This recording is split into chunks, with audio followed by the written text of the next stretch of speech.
Yo, yo, yo, yo, what's good? It's your boy Demond back in the building.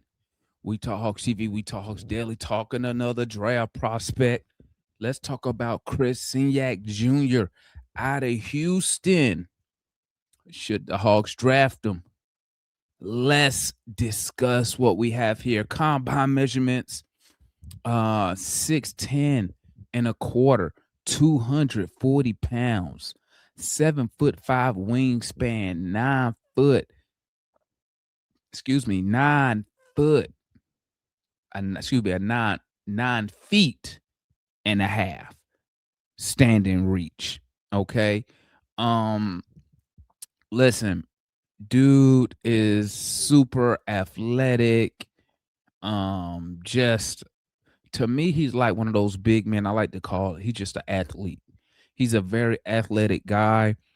Nice little mid range, nice little touch on the basketball. Um, But let's talk about, should the Hawks draft um Cenac Jr.? Okay, now in my opinion, right, if you're looking for a so-called Wemby stopper, this is the type of guy you want to guard a Wembyama.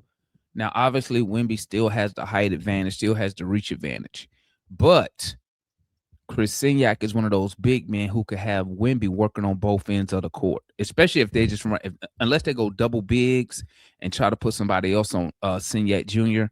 Um, you need somebody with strength, power, and athleticism when you guarding Wemby and when you're going against Wemby, right? And I'm only discussing Wemby because everybody seems to be looking for a Wemby stopper, a Wemby container. This is the type of big man you want. Athletic, strong. He can make Wemby work on both ends of the court. Okay. So let's talk about it. Okay. Um, Reasons why we should draft him. Let's see. He is a mobile 6'11" with shoes on. Uh Two-way big man, proven rebounding and rim finishing. Okay. High upside, front court piece, and he fits our timeline.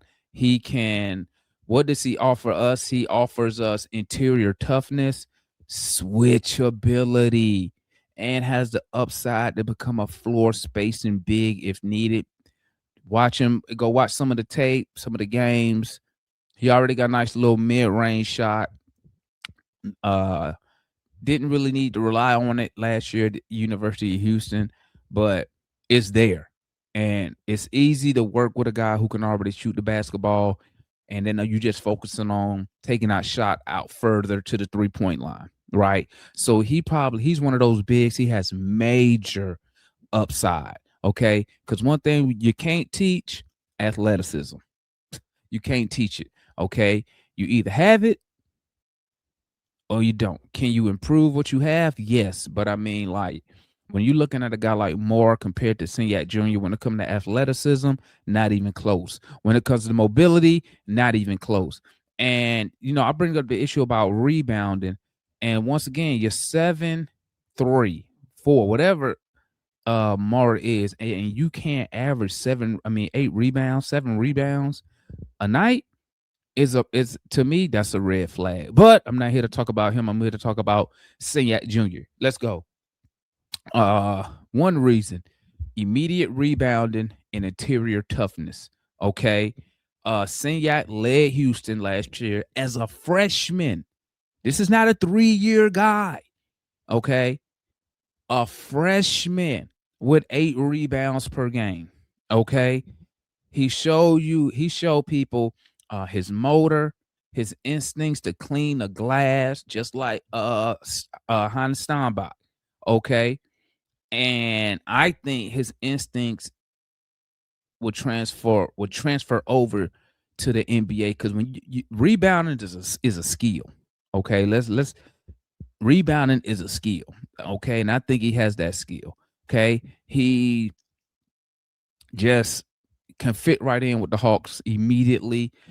He still allows us at the 5 position to switch at minimum 4 and 5s. He can guard 4s and 5s. Okay. Why can he guard 4? Because he's athletic. Okay. Another reason why we should draft him. He's a modern big man with spacing upside. Limited attempts from three. He shot 33%. Okay. He's shown in college. Go look at the games. Okay. Go look at the games. He has face up ability. He's had multi 3-point games, 3-point made games. Okay. Excuse me, he's had multiple threes per game. Did I say that right? Multiple threes. Yeah. Well, he's made more than one 3-point attempt in a game. Okay. Um, so that already shows me that he has the foundation and the basics, okay, that you can develop and build on when he gets to it, if he gets to Atlanta. You know what I'm saying? You can have him play power forward, you can have him play in center. Um, and I have no problem with somebody like Cenac Jr. playing center in the NBA. I don't have a problem with it, especially for the Atlanta Hawks. Um, and we know the spacing is valuable. So, because we need it to allow Jalen Johnson to drive, to limit the double teams on Jalen Johnson, clear the paint. CJ McCollum likes to work down there sometimes, and Don likes to attack the basket. And he could fit with Dyson Daniels. Because, like I was telling fans, we need to be when you're looking at a big man, you need to be looking at a big man that can play with Dyson Daniels, and you have to go into it at the worst, saying, what if Dyson comes back and still can't shoot the ball at an effective clip? So you need to get a big man that can go ahead and slide in there. You know what I'm saying? With that could replace Double O when O come out the game. You can go ahead and put Cenac in there and still be able to space the floor, be able to come up, set screens, and let Dyson go back down to the dunker spot and whatnot. So Cenac as a freshman, I mean, great. I think is a good pickup. Okay. Another reason, third reason, he gets, like I said earlier, switchable defender. Excuse me, switchable defender, rim protector. Okay. I was reading some stuff, and some scouts was talking about Senak's length and mobility allows him to switch onto smaller players, but also protect the rim. You feel me? Which is exactly what we need from a big man. Okay. He can rebound. He's mobile enough so he can switch, has the length and the athleticism to protect the rim. I mean, this is the type of guy you want on your team right now, man, in today's NBA basketball. You know what I'm saying? Um, he fits we need defensive versatility. And that's the thing, like these legit guys like Ade Mara. That's why I'm not too high on Mara. To me, Mara's not a top 10 pick because you can't switch. He's a one-trick pony. He can only play center. That's it. He ain't gonna go out there guard the perimeter. The conditioning is suspect. But a guy like Cenac Jr., once again, not saying you take this guy eighth, but a guy like Cenac Jr., once again, you could just slide him in with the Hawks, and Quinn Snyder doesn't have to change anything. You know what I'm saying? We don't have to change our defensive identity and what we do on defense. You know what I'm saying? Fourth reason, okay? High ceiling, physical profile, and finishing. Okay, he's 6'11" with fluid athleticism. Okay, he is a lob threat. He's a pick and roll. He's a dynamic lob and roll finisher. He could run the floor, which that's what we do. We get up and down the floor. Second fastest team in the league last year. He could run the floor. Okay, boom. I could see him sending pick and roll with Jalen Johnson, pick and roll with CJ McCollum, and you got a legit roll threat where Jalen could just throw it up and just let the big man go up there, the athletic big man go up there and go get it. Okay. Now, the last reason, my fifth reason, okay? Upside as a two-way core piece that fits our timeline. Once again, we got to start getting rid of and stop acquiring a lot of one-way players. Good on one end, bad on the other end. Cenac Jr. is good on both ends. Okay. And he's still developing. He just needs some polishing when it comes to the threes. It's the place to be in Atlanta because Quinn gonna tell him to shoot it. Right. So he's gonna get the opportunity to shoot these threes. Um, but the combination of size, mobility, rebounding makes him a long-term asset. And he fits with the timeline. He can come over here, grow with our young players, young Jalen Johnson, a young Dyson Daniels, a young Zachary Ricochet, young Asa Newell. You know what I'm saying? He'll fit right in.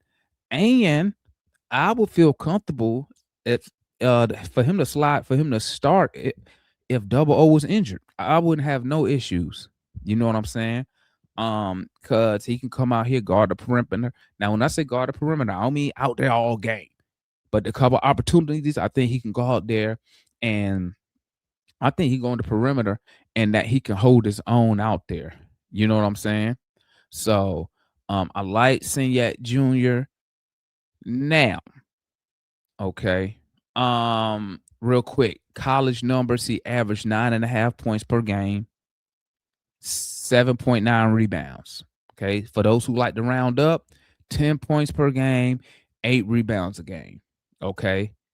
Now let's talk about what are some downsides of Cenac Jr.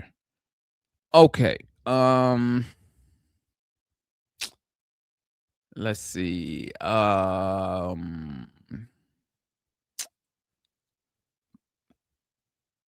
Do we have time for him to get better? Right.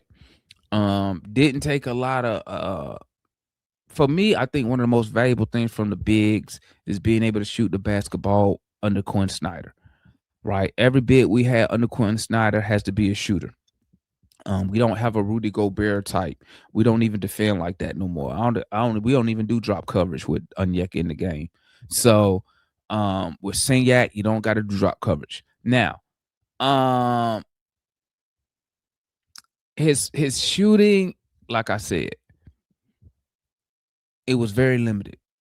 So he's going to need some time for the shot for him to be a consistent 3-point shooter, a consistent pick and pop guy, right? So he's going to need time. Do we have that time? You know what I'm saying? That's one reason. We have to wait for him to develop this, not develop, but improve the shot. But here's my biggest thing, right? Would the Hawks see him as a center? If they draft him and you see him as a forward, that's a major problem because now we got a log jam at the 4, right? So to me, those are the reasons I don't think he will fit with us. I mean, in my opinion, Cenac is, once again, he is a developmental big. You're gonna have to be patient with him, like you will have to be patient with a Daymara, because none of these prospects are coming in 100% good at everything, right? But me personally, I would take Cenac over a Daymara. Now, a Daymara does give you way better passing, right, out of that spot, but we don't really pass out of the center position. And most of the passes Double O made, he's making them on the perimeter. Most of our passes that come out the paint, I haven't looked it up, but I don't miss no games. And somebody could correct me if I'm wrong in the comments. Most of our passes that come out the paint come from 2 people. Either Dyson Daniels when he drive in the lane and he pick up the dribble, or when he drive the lane and nothing there, he just throw it out. Anytime double O or big that doesn't pass out the middle. So, I mean, so you could take, but once again, how do you value that type of ability, right? Me personally, I think he fits better with the Hawks than Mora because, like I said, on the defensive side, he can slide right in. We don't have to change nothing, but he also gives you rim protection because he's athletic and he's mobile. You see what I'm saying? Um, but I would say, would I draft Cenac Jr. eighth? No, I wouldn't take him eighth overall. Obviously, would I take him before the 20s? No. I think I would draft if he's available. I'm thinking I would stay at 23 to see if he there. You know what I'm saying? Low risk, high reward. He's definitely a first round pick though.